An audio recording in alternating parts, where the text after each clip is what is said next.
Welcome to episode 2 of what is it? Mike and Bike, or no, Bike with Mike, episode 2. Here we go. So,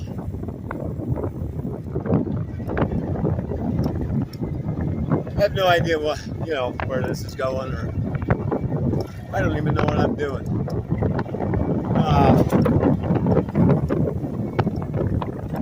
Well, I do know what I'm doing. I'm working on healing myself with this bike. That's what I'm doing.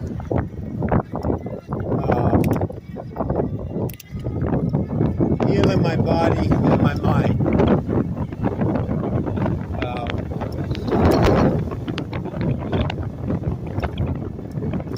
I went through quite a medical ordeal.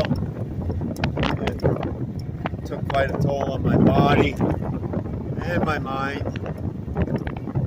And,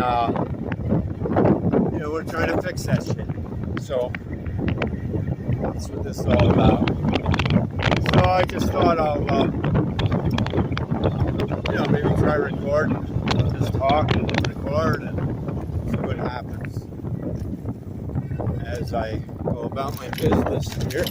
Oh, I'm on this temporary trail that I talked a little bit about in the episode 1. Actually, there was the last part of episode 1 that I botched because I didn't press record. So, the lost episode, the lost tapes. They went to the same place as the Epstein files. But, so this is the kind of trail I wanted to go on yesterday. But where they were doing construction there, they put in a temporary trail that just snakes around the fence. And here I am on good old, I don't even know the name of this trail. I don't know the name of this trail, but it's a cool trail. I'll just call it the cool trail.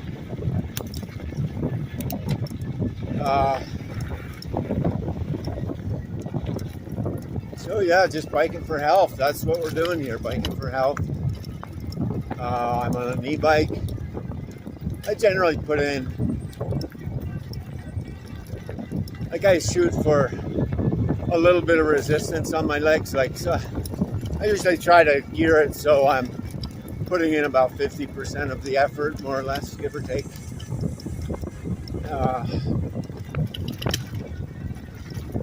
And then there's some big hills up here, so I'm struggling. Pardon me while I struggle.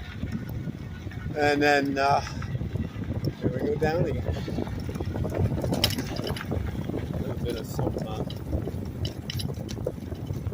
Yeah, this trail kind of alternates between really old asphalt and gravel. So the gravel,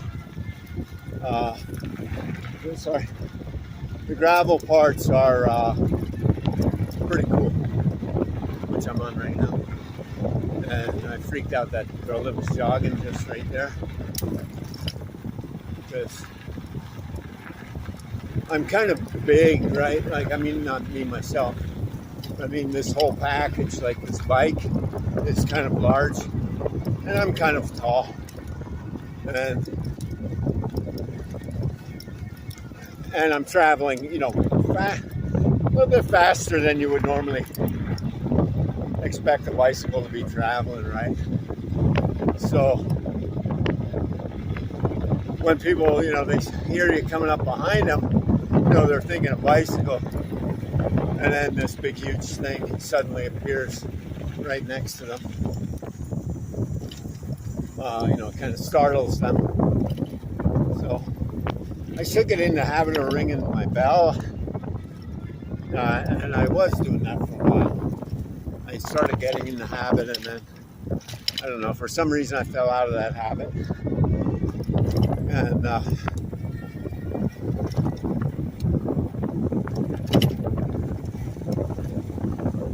Oh, I think it's because where I moved it, it's less convenient. It's harder for me to find. I have to kind of take one finger off the brake, off my rear brake, in order to reach the bell. And that kind of gives me, it reduces my,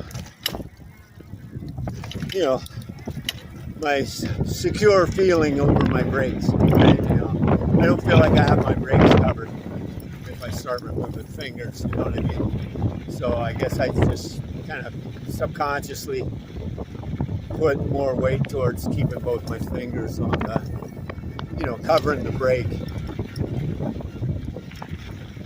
So, yeah, so let's see. It's freaking hot today, man. It is a real scorcher. It's like, I don't know, what time is it? 3:30. 3:30 in the afternoon on the 12th, I believe, or the 11th, I don't know, 12th, I think. Sunday, anyway. And,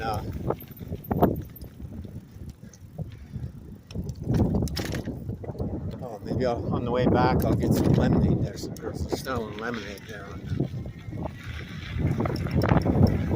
I'll do another lap on this trail maybe. Yeah, that's what I'll do. Let's do another lap, come around. On my next time around I'll stop there and get some lemonade.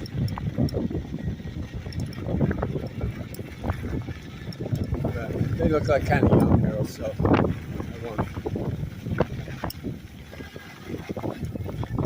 I won't film them. Like I won't point my camera at them.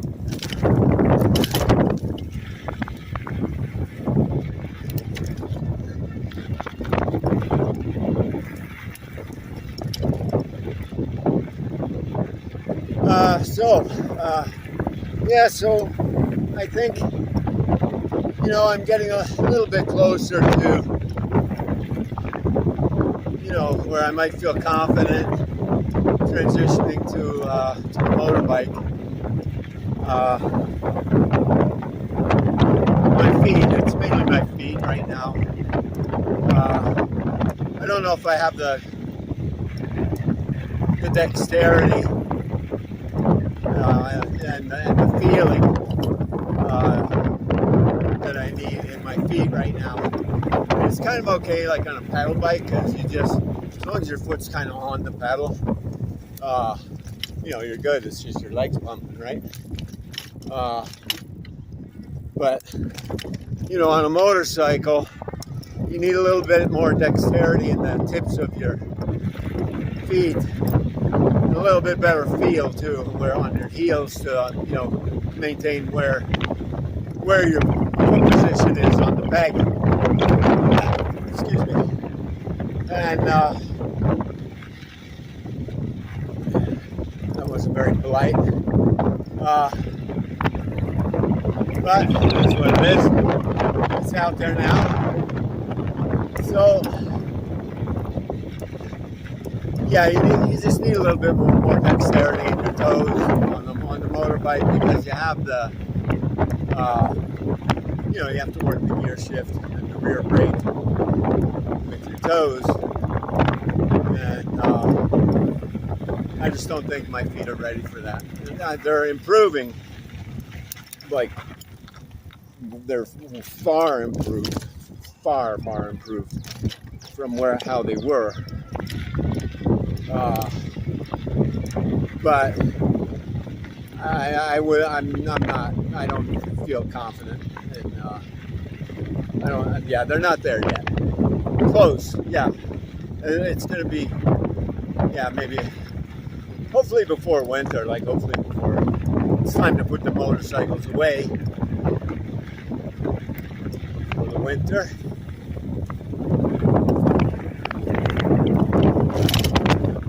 Although I wouldn't mind getting a little beater of a bike, and I'm looking at that Chinese one, the KPX 250. They have a dealer here in Ottawa, so they drop ship the thing or they ship it to you from Ottawa.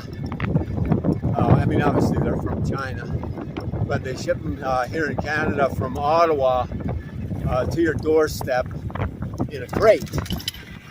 And loose gravel there.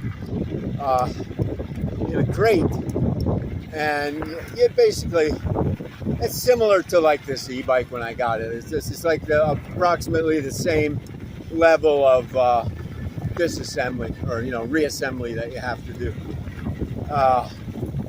And it's mainly the front end. The same thing. The forks are installed. So it's basically putting on the front wheel and the handlebars and turn signals and stuff.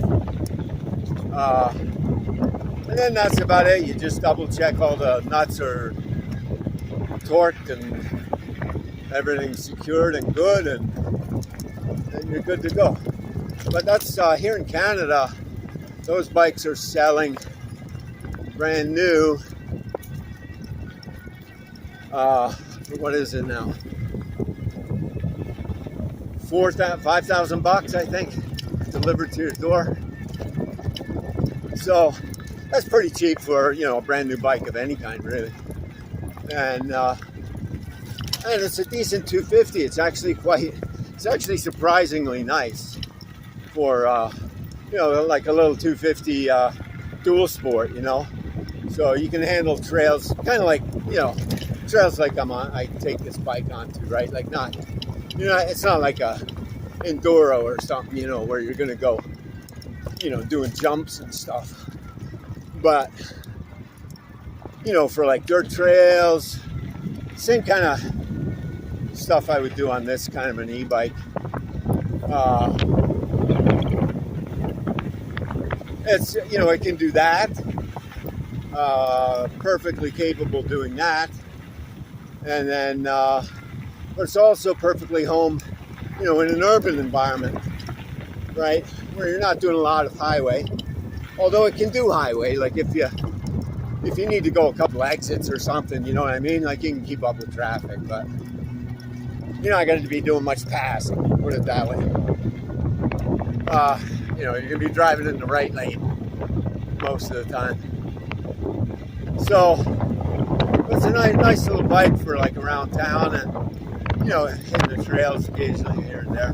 And you can't take a motorbike on these trails here, but there's trails around here where you can go. And if you just want to get some practice out there riding in the dirt, there's places where you can go around here.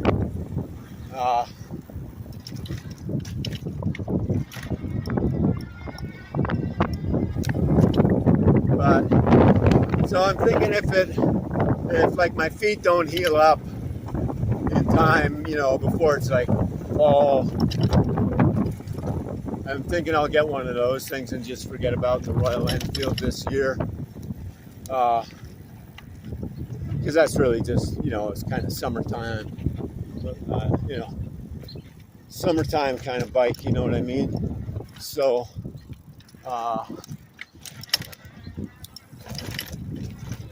but yeah, that little KPX 250, I would have no problem, taking that thing out in the, kind of in between winter, fall, the slushy, in between seasons. I would have no problem at all taking that little KPX 250, even like commuting with it. So, yeah, if it gets too late in the season, by the time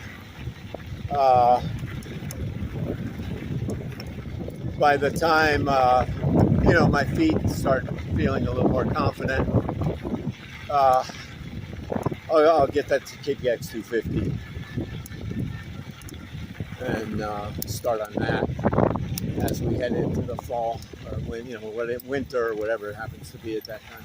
But that's kind of the time frame where it kind of feels like to me where that should be all kind of healing up by that time. I'm just going to take a pause here and grab some refreshments.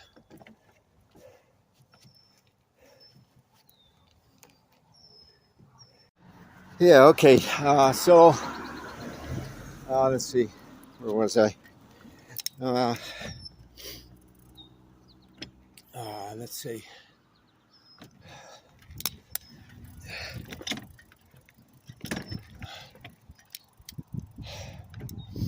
That's right. I got to practice slow speed maneuvers later tonight.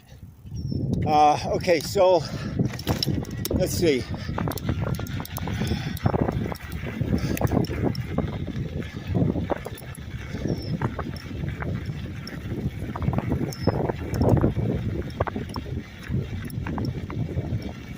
Yeah, low speed maneuvers. I got to do a little more practicing tonight.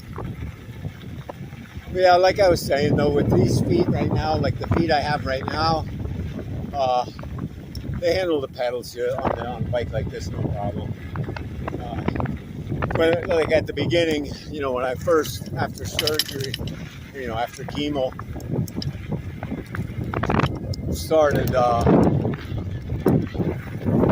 riding the bike again,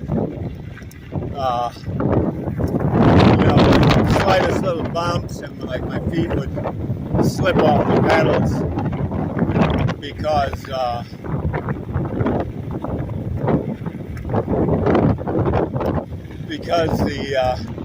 I couldn't feel the position of them, right? So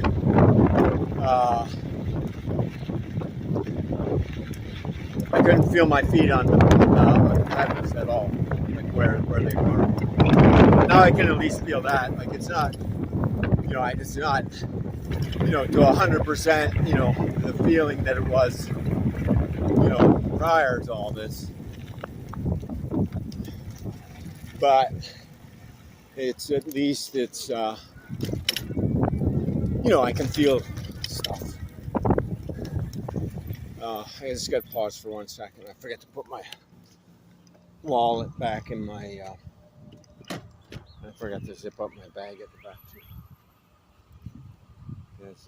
I just paused there and got some lemonade from these girls who were selling right side of the road there. Just dump all that in there. Dump all that in the bag, and then off we go.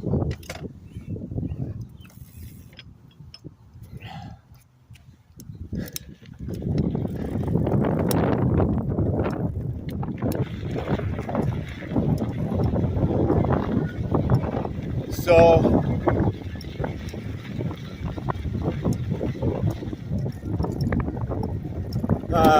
okay, I guess that's enough about that. My feet, I'm sure I talked enough about my feet, but they are a central part of my life at the moment, taking care of my feet.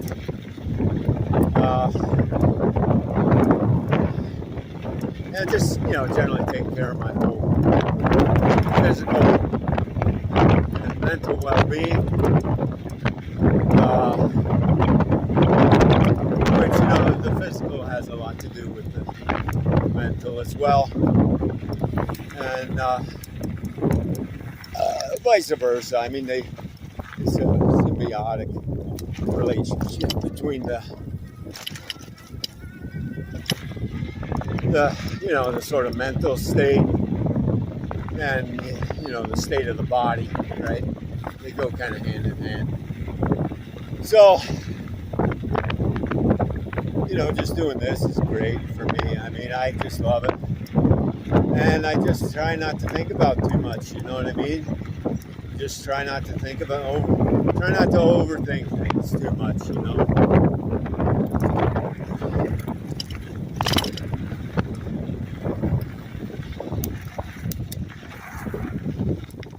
And just let it be what it is.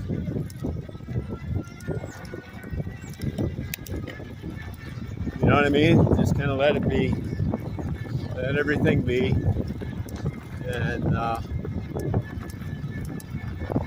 going to film my next. I'll do a couple more of these circuits. It's kind of working for me right now. So, and I want to stop and get some more of that lemonade. They actually had limeade and lemonade. And so, of course, naturally. I went for the limeade because limes. And so, yeah, my next lap around, I'll stop there again. Because, yeah, this track is really working for me right now. The sun is beautiful. It's a gorgeous day. And life is good. Life is fucking grand. It's precious. And so, you know, what we do with it, you know, matters.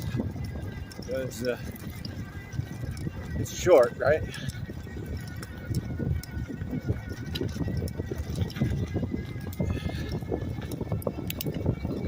So, but, you know, we want to try to extend it as long as we can.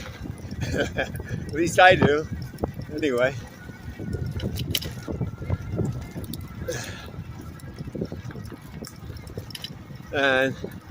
But yeah, it's, you know, sunset years, you know, you kind of start, like I'm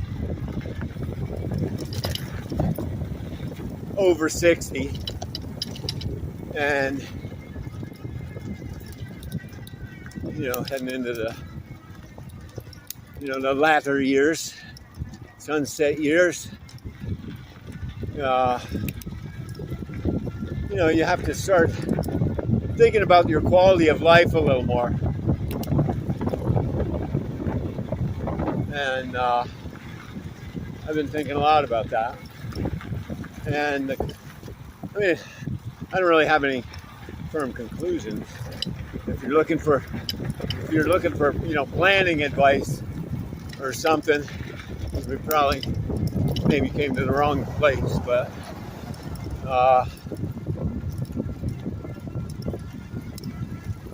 anyway, I'm just doing what I can do to try to position myself where I can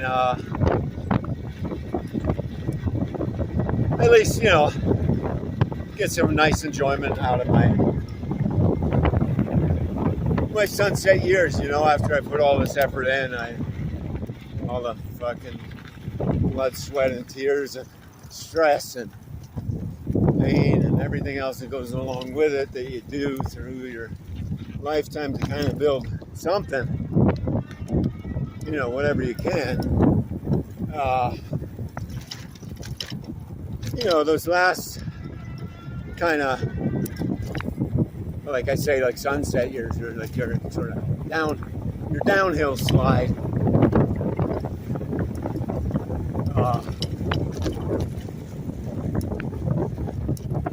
This is a really tricky corner here. But every time I come around there, I try to do a little bit more aggressive, like put a little bit more speed into the corners and try to just, you know, kind of practice my hanging right there more towards the edge skills, hanging on by the edge or near the edge, whatever. Anyway, near there where there's danger.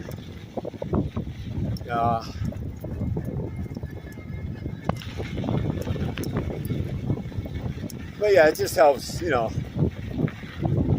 feel how the bike feels when it starts getting a little bit out from under you, you know what I mean?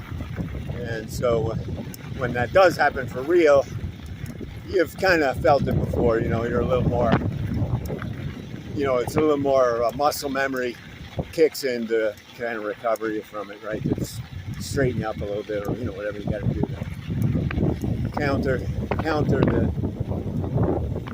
to counter the how should we say, to counter the loss of control, right? So that's all about that. And I'm going to stop for some more of this lemonade, or sorry, I should say limeade, because why would you have lemonade when you can have limeade? So I'm just going to pause this for a second. Pause my...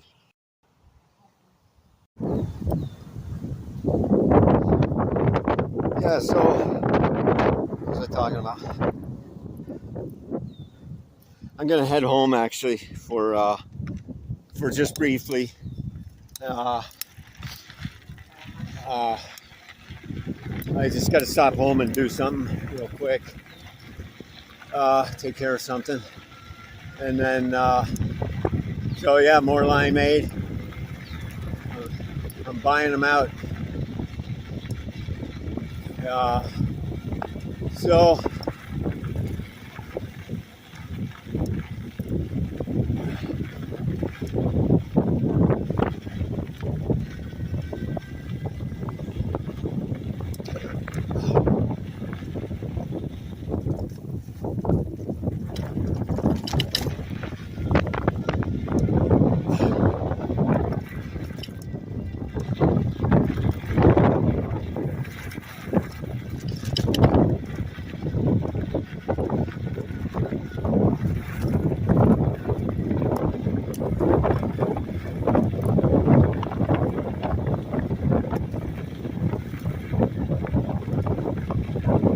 yeah, so sorry. I was just thinking about the reason why I'm going home, but that's neither here nor there as it pertains to this video. So maybe I'll just edit that part out. Where I'm zoning out. I'm not really zoning out, but just trying to focus on the drive and the bus. Trying to think about another problem.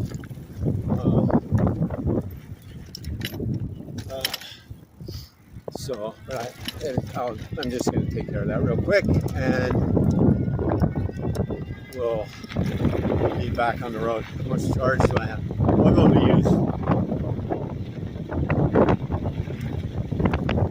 It's floating between 1 and 2 bars used. Did I just swallow a seed or some shit? Excuse me.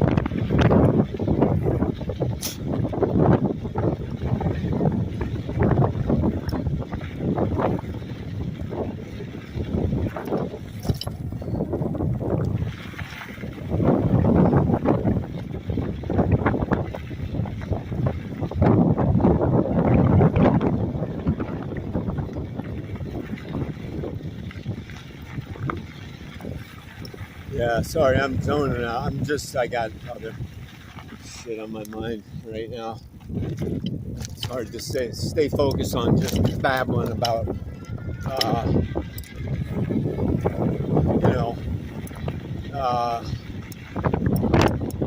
basically nothing, just rambling on about whatever I was babbling about. But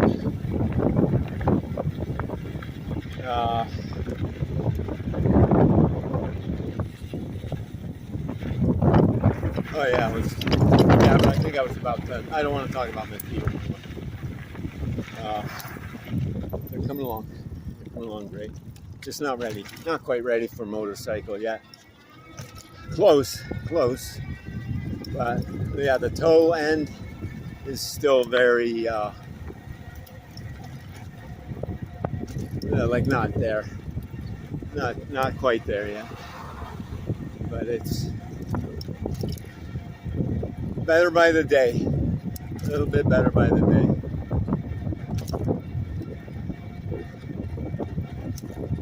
Feeling better.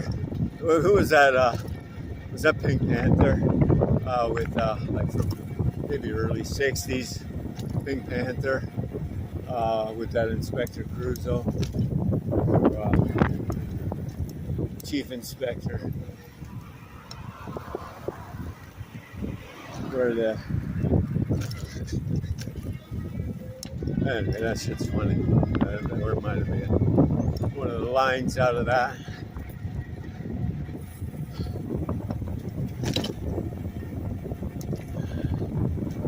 So, oh shit, I am getting seeds shit in my mouth. Oh shit.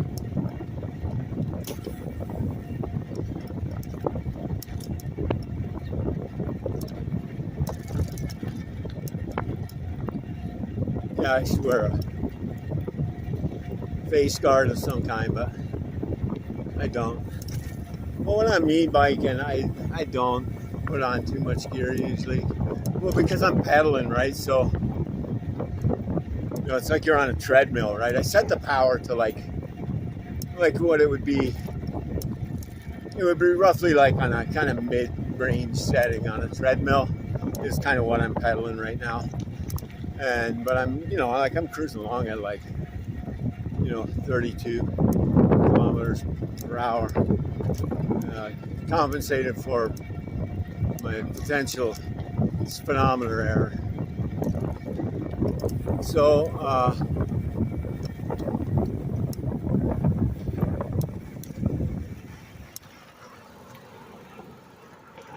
but as I'm cruising at that speed, it feels like I'm pedaling at about mid-speed on a stationary bike.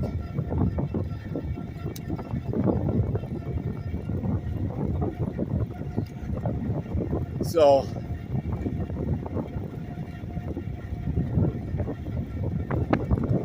actually, I'm not going to go home. I'm going to go to where I was yesterday and use the facilities there. I just need to plug in my laptop and do take care of some stuff. And so I just need to be able to sit down and spread out a little bit. And I have my laptop with me, so in case of just precisely these circumstances. So yeah, I'll go there instead. And besides, they have air conditioning, which I don't. This poor slab. I have a cool basement though. The basement stays very comfortable all year. Well, I mean it's cold in winter, but it stays pretty cool during the summer. It's just quite nice. So, but anyway, over here we have air conditioning, so why would I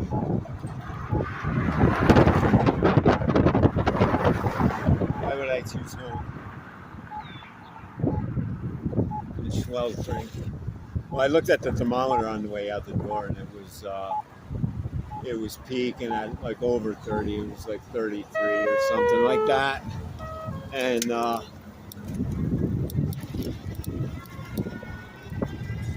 but yeah, I could see it was sweltering. It is. It's hot here. It's way hotter than it normally gets here in Kazakhstan.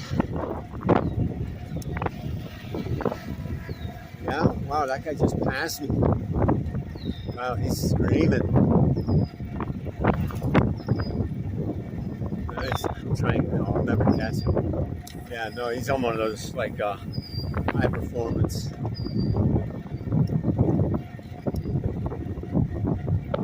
He's on a high performance e-bike. But yeah, now he's slowed back down to my speed. Yeah, he's just passing me. But yeah, I'm full out. I'm full tilt, and I'm putting in like, roughly about 50% of the effort.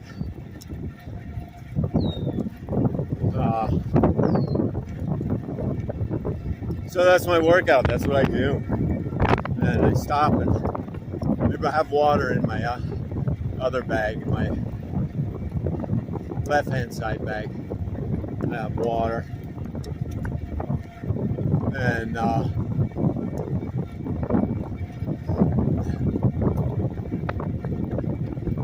it everything's cool. I'm passing this guy on this bike. That's sweet, man. That's awesome. I was going full tilt. I was wide open.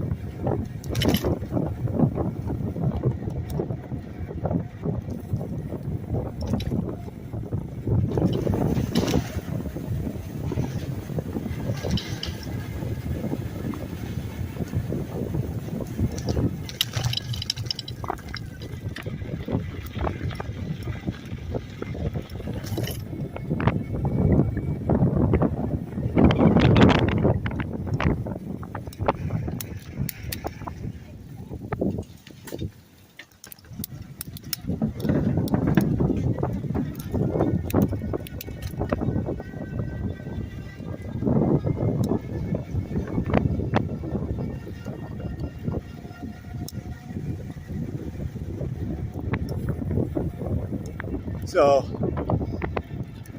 yeah, I was on like the straightaway there, wide open. This dude just blew right past me. Then once he got ahead a little bit to like the next curve, he can slow down to kind of like my speed, right? But yeah, he's got a lot of passing power. And that's what's cool about the throttle. You can kind of set all your dials and get all your dials set into kind of the rhythm that you want and the effort that you want and economy you want. Because you have to factor in range, right? So as you're planning your e-bike excursions, you have to plan on range, and part of that range equation is how much effort are you going to be choosing to put in. So if you put in a lot of, if you put in a substantial amount of effort, like the kind of effort you would be putting into like a treadmill, right? And more or less, but yeah, you can stretch the range quite far. And of course, you don't need to always have your governor set at 9, right? Which mine usually is. You can set it to like 8 or 7, and you won't go quite as fast, but you're still going a pretty good clip. And then, but it makes a huge difference on the range. It makes a huge difference. But then you always have the throttle where you can pass somebody. You just start giving it the throttle while you start pedaling harder a little bit. So start applying a little more pressure while you press the throttle, and you get some pretty good acceleration going, and you can overtake like that guy did, but he's got way more. And I think he's a little above the legal limit, because this motor on these bikes kind of it skirts the rules a little bit for the class of bike that this one is in. The motor is something a little bit exceptional on this particular bike. It has it just has some very clever properties that will just give you good power transfer efficiency, right? A good power transfer ratio. At these speeds, right? It's relatively low RPM motor, right? It's a relatively low RPM motor,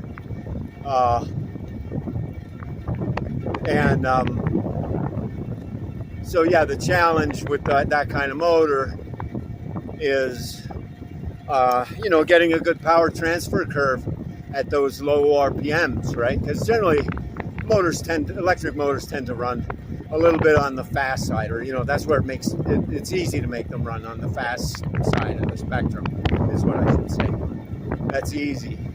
But to make an electric motor run slowly and precisely, that's a bit of a challenge. And that's where you have these BLDC motors, which are sometimes called brushless DC motors. They're derived from the family of like stepper motors, but it's a multi-phase. Well, in most cases, or maybe all cases, it could be many cases. It's a 3-phase type of an operation that you have, and then you have typical output configurations to drive them will be like an H-bridge type of a MOSFET arrangement, or some other kind of high power transistor arrangement that drives those coils, and then that's what transfers the energy, right? So that's where you do the actual energy transfer, is when you transfer the energy through the MOSFET and into the coil, right? And then, on the opposite side of the coil is where the power is available, right? Or on the case of a BLDC motor, it's the magnetic field is where the energy goes into the magnetic field, and then so you transfer the power from the MOSFETs through the coils, and which creates the very strong magnetic field, and what does it do then? It attracts to the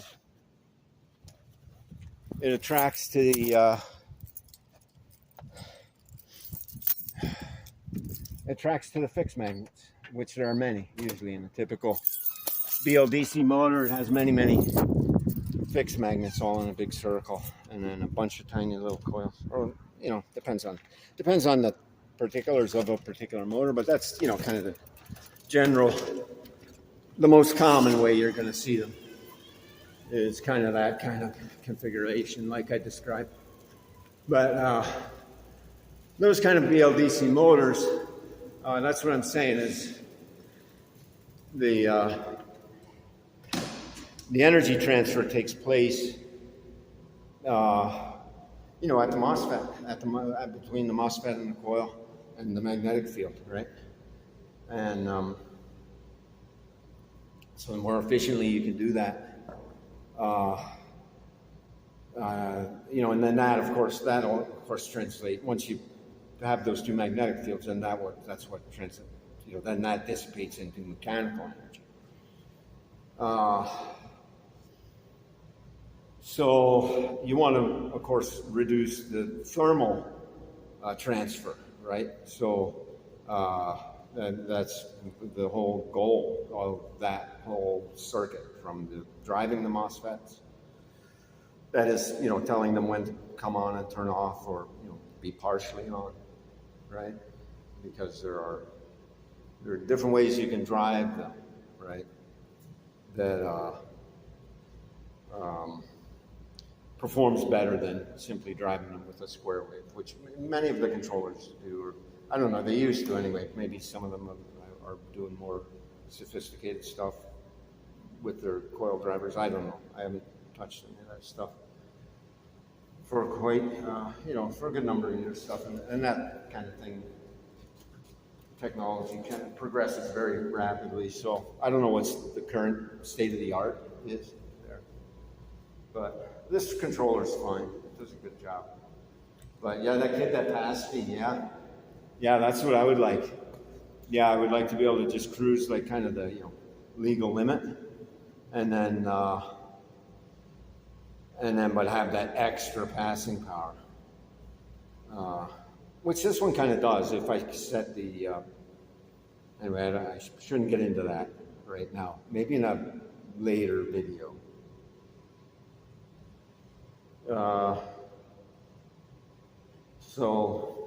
Let's see.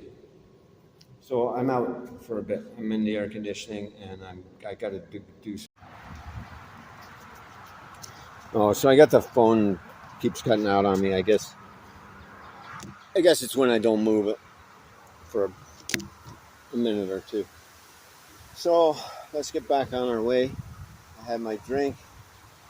We're all secure once again, and our battery is loaded back up to 2 bars.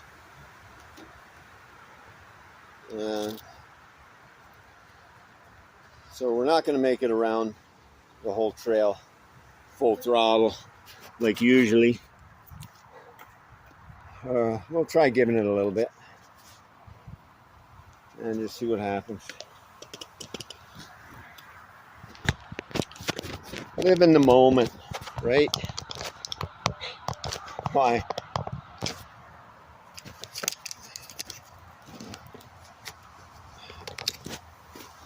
My Don't bother betting on future outcomes. Okay, so here we go.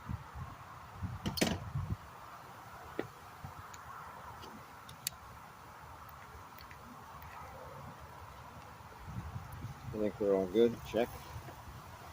Rippers, double check. Yeah, we're good. We're good. We are good.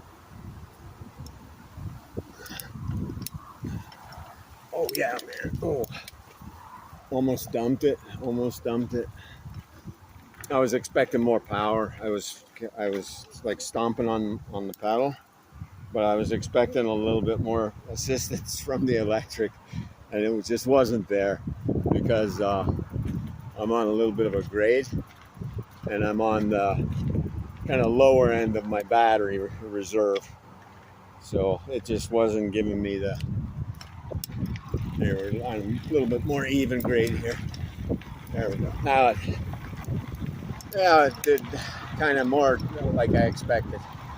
So yeah, when I hop on, this is a heavy bike. If I remember, I'll try and demonstrate that to you when I'm stopped.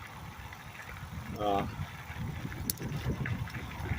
don't know how much it weighs right now, but I don't even want to guess. But it's heavy, I can tell you that. I can promise you. I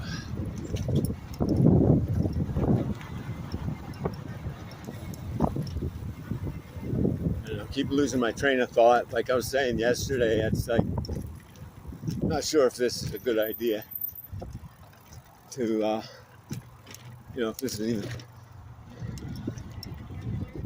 even a good idea in the first place to be making a video like this. Because, and that's why I never made any videos flying. I mean, I made a few, but I never made it like I never made a thing out of it. You know what I mean? And that's the whole reason, is that it becomes a bit of a distraction. You know what I mean? And like you're already, there's enough fucking around already. You know what I mean? And you don't want to find out, you know what I mean? So you just don't add extra. And that's what happened to that one blogger chick. That one blogger pilot chick who crashed her plane fucking around with her autopilot. She didn't really have a firm handle on how to manage that autopilot on that plane.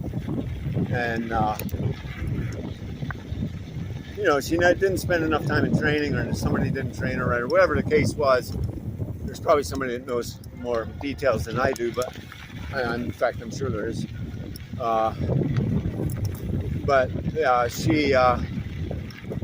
The point is the distraction, right? The whole filming and, production of the thing causes its own kind of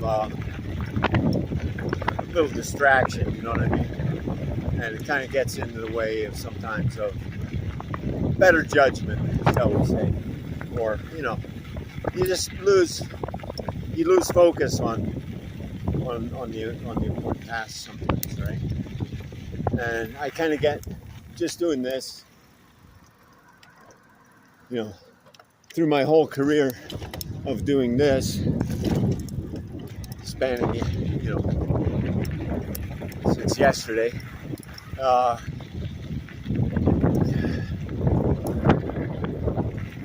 I've already felt the sense of like it's a little bit of a distraction.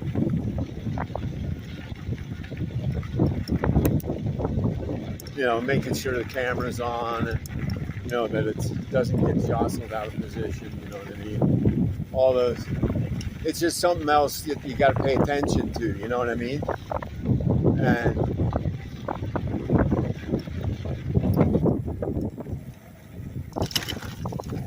I mean, out here, just doing this,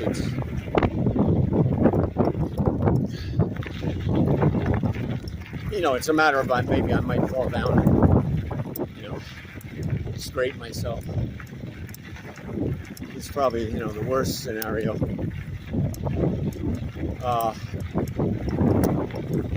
But it's the same idea, you know what I mean? It is a bit distracting. And so either, maybe that's the justification to get like an action cam.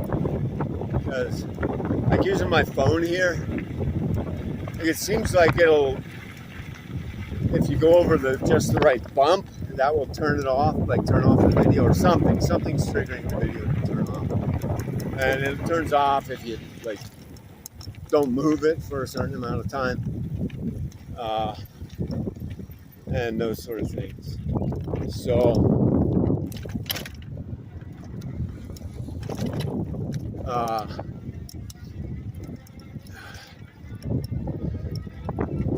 So maybe that is the justification for an action cam. Like if I'm gonna keep doing these videos, which I think I probably am. I kind of like just talking about stuff. I got things I need to get out, but probably I'm not sure all those will make the cut. But I like kind of having a purpose. I got a little bit of a reason to be talking about things to somebody, even if it's nobody.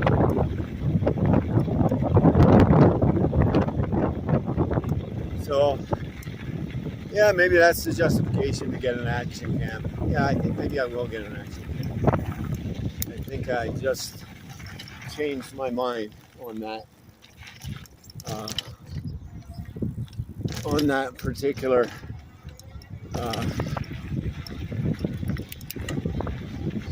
item. Yeah, action can. I gotta figure out how I want to do the mount. But then it's more securely mounted. Like this one vibrates a lot, and it's just kind of crappy. It falls down all the time. Like you can't tighten it up enough that it resists tilt. Because it's not really made for trails and stuff. It's more of just a foam bracket for like, city commuter biking. So, but when you hit the trails, this thing gets jostled all over. But this is a very solid trail bike. Very solid trail bike. I go Core Edge. If you're looking for that kind of bike that's like a little bit of light trails and mixture of pavement and like gravel trails and stuff. This is a really nice choice. It really is. It's a lot of bike for your money, and it really nails that space perfectly. Like they really struck a really nice balance everywhere. So good bang for your buck, for sure. If you're looking for something like this, looking to get into e-biking for the first time, like it's a good first time e-biker purchase, right? Because it's I don't represent the company in any way. I'm not associated with them at all, anyway, of any sort, of any kind.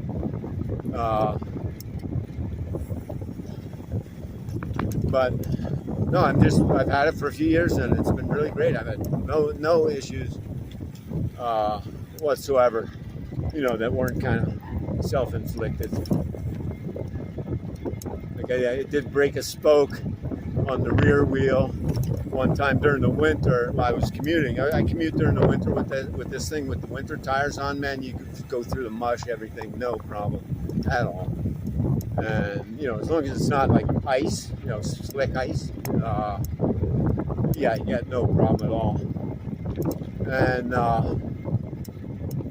so yeah, I commute with this in the winter.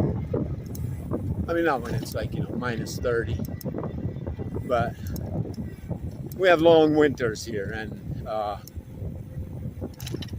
for some of you who are watching and don't know, I'm in Ontario, Canada, more towards the southern part.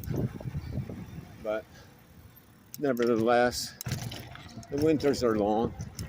The winters are quite long, and they go from cold, cold, cold, cold, cold, cold with snow, then cold, really, really cold, and then cold with snow, and then more cold with snow, more cold with snow, and then just cold, and then cold. And then you get a few weeks of summer, which we're enjoying right now, which I'm thoroughly enjoying every moment I can. I'm trying to get out, so I think I'm just gonna burn up the remainder of my battery, just doing these little whoop-de-doos in the park before I head home and wrap it up for the day. Well, as far as biking goes.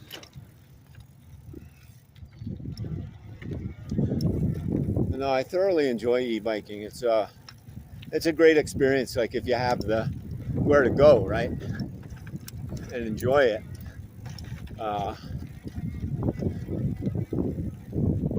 Like farting around on these trails is really great. I just wish I had my if I would get my bags again, I would get. Well, actually, what I would do is I would just get a step up of an e-bike from this one, like in the same family, but there's another line that's a little more expensive. Very similar philosophy all the way around, but it's more like I've taken what was kind of a trail bike and turned it into what's some people call it like an urban assault bike, right? Where it's kind of you can use it in the depths of the city, right? And jump curbs and all kinds of stuff, and it's perfectly at home in that environment as much as it is on the gravel trails and that sort of thing. And so that's kind of what this is. But Igo has one now, but they didn't even have that one at the time when I bought mine. But they have one now that is that right from the get-go. You would call it more of an urban assault bike, right? And so it's based on the same philosophy. But instead of like my bike here, I've got like aftermarket fenders and stuff, which are kind of rattly, and they don't fit exactly perfectly to the bike because they're aftermarket, and you got to kind of adapt them to fit your bike. You know what I mean? I mean, they're nice enough fenders. They do the job. They fit the bike nice, and they look cool. They fit the vibe, but but they're rattly, and where if you buy the Igo one from the Igo bike from the factory, I forget what it's called, but you can look it up. It's easy enough. And they got a lot of nice bikes.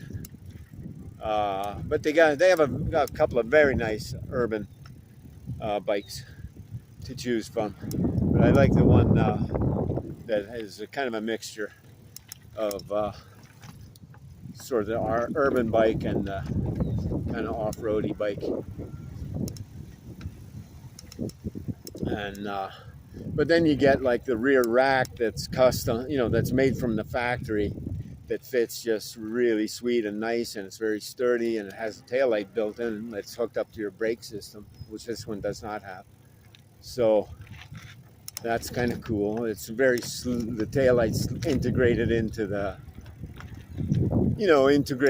the rack. It looks really sweet, and it's just very nicely done. And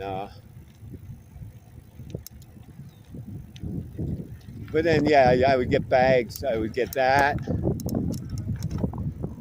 And then with bags that slip on or clip on a little better than these ones do. These ones do kind of clip on and off, but it's not super smooth. Let's just say it's not really smooth. It's a lot of undoing stuff, and they don't just kind of clip on and off nice and conveniently. So that's why I'll either kind of leave them on for a while if I anticipate having to carry my laptop and stuff and water and things like that. Air pump, don't leave home without that.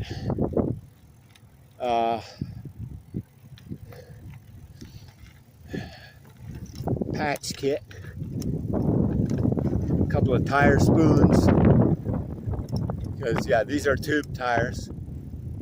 These are tubes. So if I do get a flat, which is unlikely where I normally ride, these tires, these are the second pair that I've got that have like the puncture guard.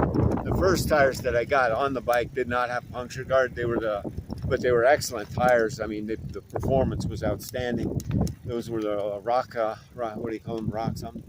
But anyway, yeah, they were more off-road. Like they were very off-road, very gravel-friendly tires, very aggressive, and Rock Hawk, that's what they were called. And yeah, those are great. Like if you spend a lot of time in the gravel, yeah, those are great tires, man. But they don't have puncture guard. And yeah, I got so many flat tires. I was just getting tired of it, man. It was like, the one, I think when I finally got fed up with those, I think it was like the 5th flat tire I had gotten in one season, and it was enough. So I found the summer tires. I found those summer tires first.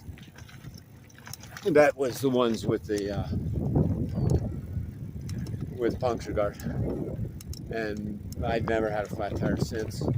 And same with these. These ones have I can't remember the stupid name of these, but I'll post them, or I have pictures of them on this bike. I'll maybe paste that into the video. But yeah, real nice tires.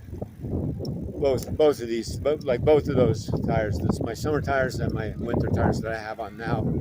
The Rock Hawk tires. I think I just tossed those. They were pretty much. They had quite a lot of wear on them anyway. I think I went through a whole year with those, and they wear down really fast on the pavement. And I was commuting full time every day. Plus doing a little bit of extracurricular riding, like I am now, like just doing laps and stuff, just for the fitness part of it, you know what I mean, and the fun, and just being on a bike, right? How can you not like being on a bike? And so just doing that. Oh, you want the cart? No problemo.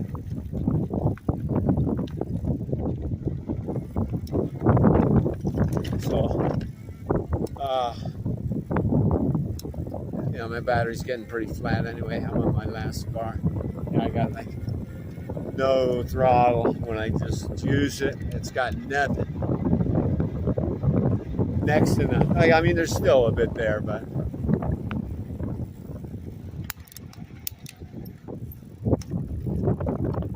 it's near its end.